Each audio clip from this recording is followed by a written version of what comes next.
Halo adik-adik, ayo kita taati panduan sidang anak-anak online.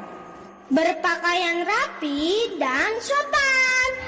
Ikuti kakak gembala. Sungguh-sungguh berdoa. Sungguh-sungguh menyanyi. Dan mendengarkan firman Tuhan. Tidak melakukan Makan, main handphone, tiduran dan lain-lain. Tuhan Yesus memberkati.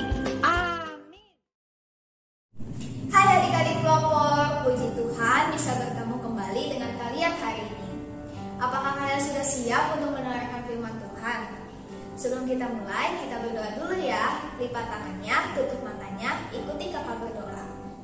Tuhan Yesus, Tuhan Yesus, Tuhan Yesus, terima kasih Kau kembali mengumpulkan kami. Tuhan, ajari kami untuk duduk dengan tenang, mendengarkan firman Tuhan. Tuhan Yesus juga dapatkan hati kami. Tuhan, terima kasih. Amin. Adik-adik, pernahkah kamu melihat menara? Ini adalah Menara Pisa. Menara Pisa letaknya di Italia. Menaranya miring.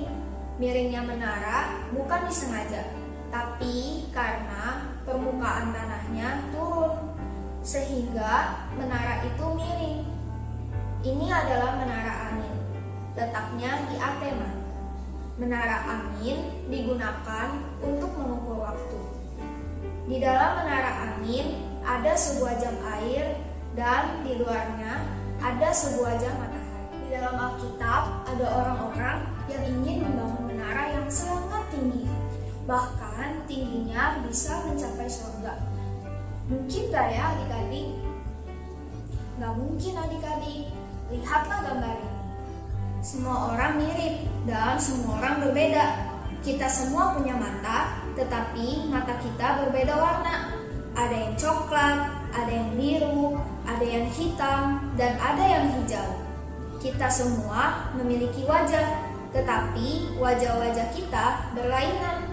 Kita memiliki rambut, tapi rambut kita juga berbeda-beda.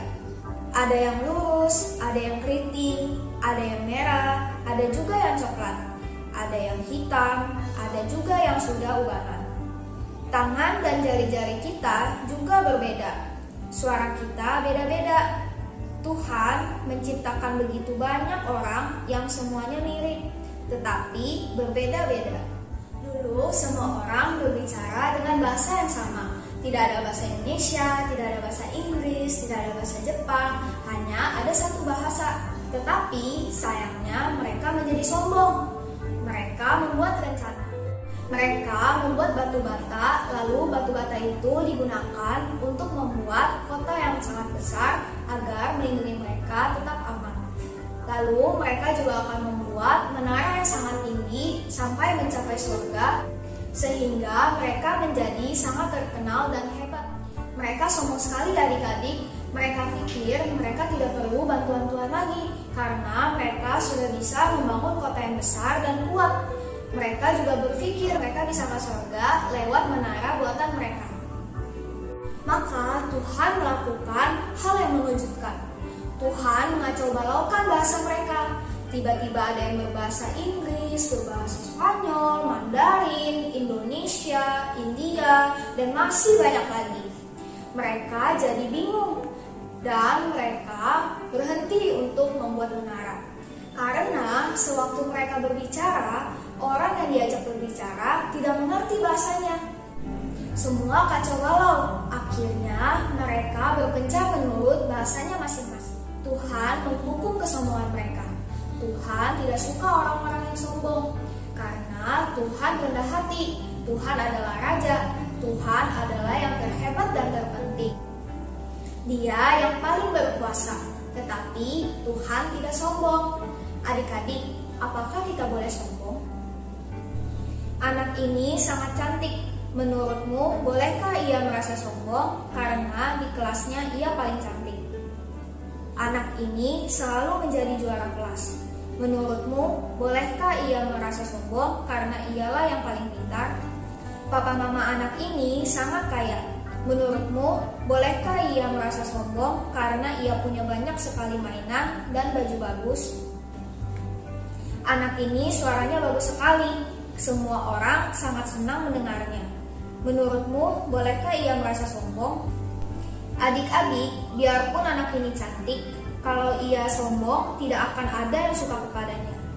Seandainya anak yang pintar ini sombong, dia tidak akan memiliki banyak teman.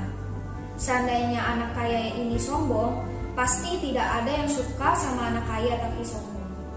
Seandainya anak ini suaranya bagus tapi ia sombong, sewaktu ia menyanyi, apakah teman-teman yang mau tepuk tangan untuknya? Menurut adik-adik, Tuhan Yesus itu sombong atau rendah hati? Tuhan Yesus itu tidak sombong, Tuhan Yesus rendah hati. Tuhan Yesus mau menolong orang miskin, orang yang sakit. Tuhan juga memberkati anak-anak kecil yang datang kepadanya. Tuhan Yesus sangat rendah hati. Maukah kamu belajar rendah hati seperti Tuhan? Adik-adik, yuk kita berdoa. Lipat tangannya, tutup matanya, ikuti kakak berdoa. Tuhan Yesus, Tuhan Yesus, Tuhan, Engkau Tuhan yang sangat rendah hati. Tuhan, Engkau tidak suka kepada orang-orang yang sombong.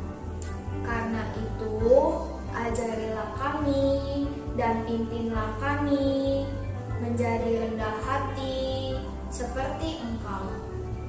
Tuhan, kami mengasihi-Mu. Amin. Adik-adik, ayat hafalan kita minggu ini ada di Yesaya pasal 2 ayat 11. Manusia yang sombong akan direndahkan. Sampai jumpa lagi adik-adik. Tuhan Yesus memberkati. Dadah.